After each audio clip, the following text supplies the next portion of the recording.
Beylent mertebeli prezidentimiz. Häzir şüşe önümlerini öndürýän önümxana. Halkara derejeli şahadatnamalaryň gowuşuruş dawratyna başlamagy, ruhsat bermeňizi sizden şuňur hormat bilen haýyş edýär. Davranyň başynda Germaniýa Federativ Respublikasynyň Horn Class Industries kompaniýasynyň ýerine ýetiriji direktory Stefan Meindl söz berdi.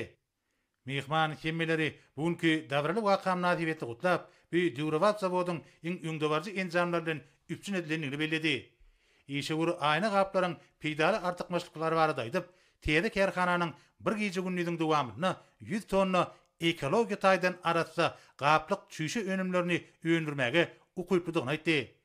Soňra işegur Täze kerhanada ornaşdyrylan enjamlaryň Germaniýa Federativ Respublikasyna hereket edýän we halkara derejesinde kabul edilen standartlara doly laýyk gelýänini tasdiklayan sertifikaty gowşurdy.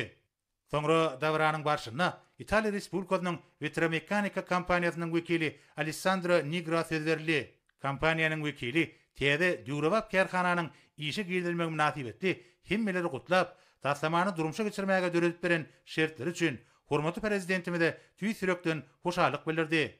Hemde çüşe önümlerini öndürýän önümxanada gurnulan tehnologi enjamlaryň hil, daş gurşaw we howpsuzlyk taýdan halkara sertifikatlarynyň kadrlaryna doly laýyk gelýänini tasdiklayan sertifikaty dawaryl ýagdaýda gowşurdy. Şeýlekem kerhana Italiýanyň Bottere kompaniýasynyň halkara standartlaryna laýyk gelýän toplumlaryň dolanyş ulgamynyň ornaşdyrylýanyny tasdiklayan sertifikat gowşurdy.